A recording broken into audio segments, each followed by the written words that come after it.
morning, everybody. It's Monday, April 29th. This is the AgYield War Room. I'm Dan Dempsey, and I'll be moderating today's session.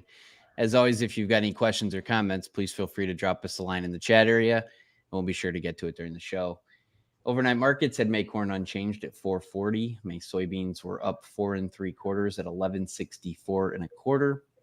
And May Chicago wheat was down 4.5 at 598 3/4. Good morning, guys. We were talking just a little bit before the show. It was interesting. There's some interesting things that were going on in the commitment of traders when you break down, actually what happened on the week. We did see net changes of the funds buying back contracts, but Dustin's got a little more insight into how that report shook out. Yeah, thanks, Dan. So on the corn side, we did see rather neutral open interest change from Tuesday to Tuesday last week, and so we had that transfer of ownership that we've been kind of looking for and talking about just has started to happen a little bit here, where managed money did reduce net short position by over 40,000 contracts in a single week, and that included actually getting out of shorts and then adding a few longs. There's still quite a bit net short, of course, as a whole. But on the flip side, the people that took the other side of that were the commercial side, and they almost perfectly matched up. Nearly 40,000 contracts. They actually exited longs and added shorts. So that's where we came to a somewhat neutral open interest change. And this is that time of year where I think we're still kind of cleaning up the end of those loan renewal season, numbers where we're trying to get old crop bushels cleaned up. It could be that that's what we're seeing right now on that position transfer change. We've kind of heard that anecdotally as well from commercials that a lot of sales have happened recently on this latest rally. So we're heading right into that time frame too, where we've got your typical seasonal strength coming in May and June. So perhaps that's a good sign that things cleaned up a little bit for corn. And then that position change is just starting to happen where funds are not wanting to be that short going into the summer season. Yeah, and I guess, Dustin, to add to that, I mean, that would be what you kind of attribute that large drop in open interest that we saw in corn and beans. And when corn open interest down 39,000, beans were down almost 33,000, from Friday's report. Yeah, so, Friday is not going to be included in this number, Dan, though. This is just going to be as of Tuesday. So we're going to have to wait till next Friday's report to actually get that data. It could be, right? That could be a sign that the funds liquidating shorts last week is what we're seeing going into this week as well, into last Friday, which would show up on, next Friday or this Friday's report. But in the case over that Tuesday to Tuesday window, however, it was a fairly neutral open interest change. It's actually a transfer of ownership where commercials are adding shorts as managed money's liquidating shorts. And, this is just pure speculation, but you could say, well, that might be growers getting back up to a reasonable level. They've kind of, settled that this is the price that you're going to have to contend with for old crop, and they're starting to sell, right? That could be why you're seeing, commercial shorts grow. They're selling forward into their next delivery period. Well, basis has been real good too, at least for most parts of the West, right? Yeah. So I mean, we've talked about the, 2+ billion bushel carryout growers have had as being a big albatross for the market. Is that if whatever's between here and the 2 billion bushel carryout, whatever that is that needs to be sold, that percentage felt like it was historically low coming into the new year, into 2024 calendar year. And that was something the market knew. And meanwhile, we had managed money getting very, very short in the process as well. They took corn and beans. They made that their short leg of the commodity complex against other commodities. So that led to a pretty big outsized move, as we all know. We're just getting back up to prices we haven't seen in a while for corn. I mean, wheat just getting back up to new calendar year highs. That might be helping as well. But for corn, they've had a lot to battle through as you've got a lot of sellers that have wanted to sell grain once that position's cleaned up, it might be a little bit more of a clean market where buyers and sellers match up more consistently rather than just too one-sided. Very good. Think about just looking at this too, like, we're still, where we were the last day of the year. May corn closed at 484. We're still 45 cents from where we started the year. So we're a good part off the low, but we had that Monday, Tuesday was the first time we kind of got back over 440, and basis came up like we talked about. So it makes sense. I'd be curious, like you said, to see what Friday's report says with option expiration, and it makes sense that trend kind of continues here, especially if weather stays a little bit volatile. Yeah, I was going to mention that, guys. I mean,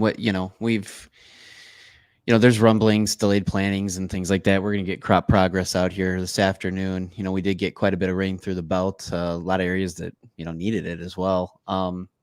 As you sit here today, Justin, what's your opinion on where we're at, weather and progress wise? Yeah, I would say similar to how we thought last week. There's some really dry areas, Iowa, and areas that really needed some rain, but they were planning pretty stoutly ahead of that. We had a lot of clients in Iowa that were got a significant portion done, so they're probably welcomed rains. I think people in Illinois and the Eastern Belt probably starting to get a little frustrated with the wetness. So they're kind of starting to feel behind, whether the average pace says they are or not. I think that's certainly the attitude starting to happen in the Eastern Belt, at least. And I know the West, like extreme West and the Panhandles, they're still begging for rain in some of those hard red wheat areas. And I think they've gotten some, probably could use some more. So definitely a mix of who wants rain and who doesn't. I would say the West guys welcome more rain, and Illinois East probably could stand to dry out here now. So nothing, no alarm bells yet. It's easy to second gets a little bit too wet or inconvenient to jump to the worst year on recent record, which is 2019. And from my experience, we're not anywhere close to that yet. Doing 2 or 3 weeks of this, maybe we'll get there. But right now it's just enough to keep you probably a little uneasy, or the market a little uneasy here.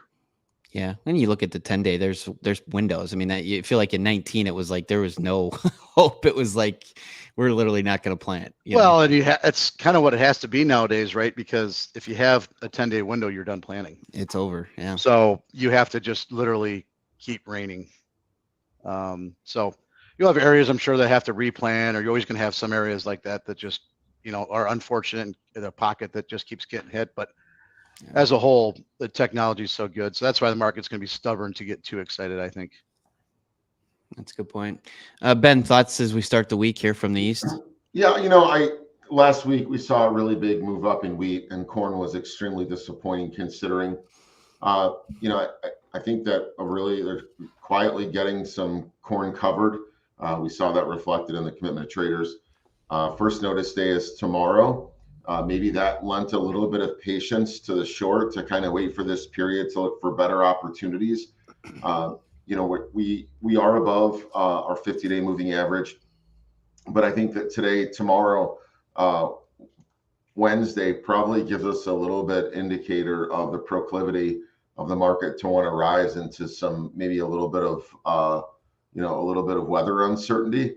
But this is a very different period than we saw Sept to East to March to May. March to May in particular, where we had a lot of people that were trying to generate cash for rent payments, inputs, etc. I'm wondering if today that they're not more of a, hey, I've ridden it this far on my basis contracts.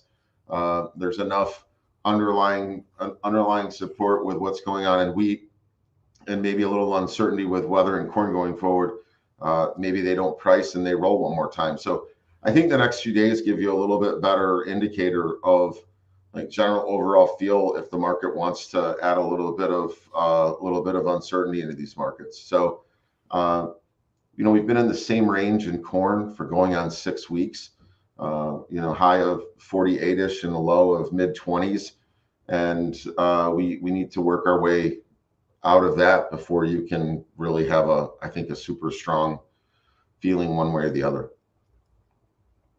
Very good. There was one story I saw this morning also that Russian Ag Ministry did lower their projections on wheat to 132 million from 144.9. So, I posed the question before we started. I mean, is that a big deal or not? Or, I mean, how credible is that? Justin, any, 30,000 foot view opinions on that? Yeah, yes. It's so hard to get the crop right in our country, Right. and we all have good contacts, and I think we have a really good, group of growers and network, and it's still really, really tough. And it's tough for individual growers to even know their own yields. So to, look at these other countries and to be an expert on Russia or Ukraine, it's just impossible. Now you can look at obviously precipitation, and they had been super dry. So, it would make sense that the crop came down a little bit. I know they got some rains over the weekend, looks like. But there have been independent, experts, I guess, kind of forecasting a cut. The market kind of feels like it's on that page, that there's enough world issues, Russia being one of them. And I'm sure there's some uncertainty with the war and, those kinds of things too. But the market feels like it's been on that there's a wheat problem developing, or that we've overshot it on the bearish side of supply. And Ben, you can add to that. I know you kind of follow it more, but that's kind of my opinion on it, that there's in between hard red wheat here, there's 2 or 3 kind of these stories where we've taken the edge off of several different wheat crops around the world. Yeah, it's it's a little bit of a domino effect sometimes in wheat, and people can get really excited about wheat when things start to go wrong. And I know this is a real pedestrian opinion, but there seems to be more of a flair for kind of a direct food consumptive grain. Sometimes it flashes lights that concerns of being able to get the supply, and I don't think that's really the issue at the moment. But these things can keep kind of working their way in there.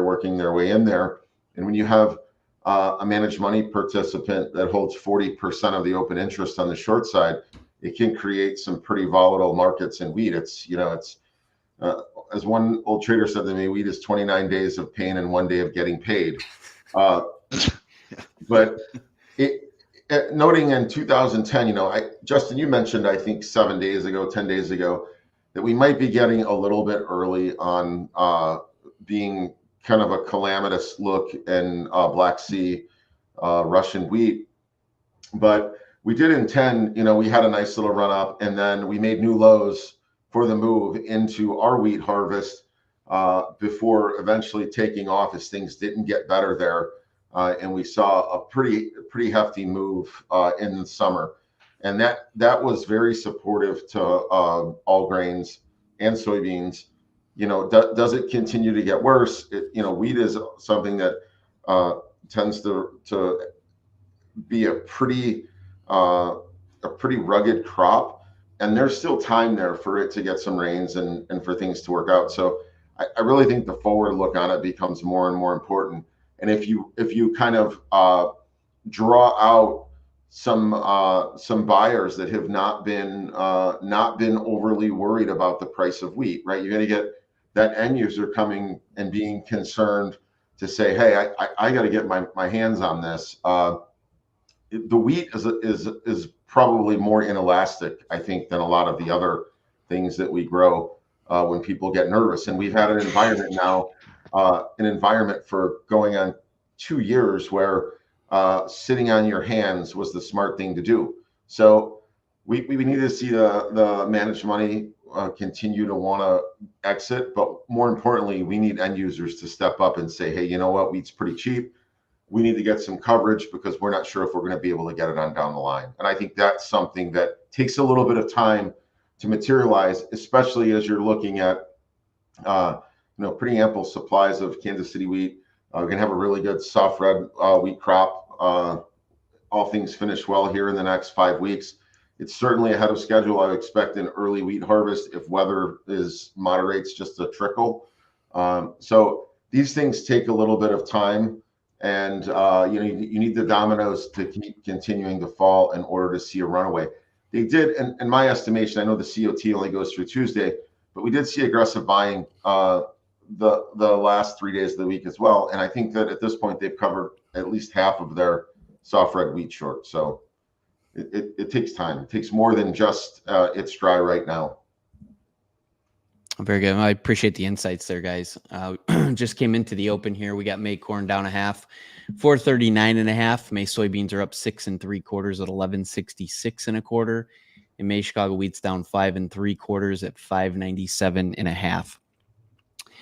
We will have crop progress, as I mentioned earlier, out today at 3 o'clock Central. So we'll take a look and see where we stand there. Visit about that tomorrow morning. Every day that the markets are open, we're streaming live on X, Facebook Live, and YouTube Live, 8:15 Central Time. Appreciate all the thoughts and comments this morning, guys. It was a good discussion. I hope everybody has a good start to the week, and we'll talk to you tomorrow. Thanks, Dan. Thank you.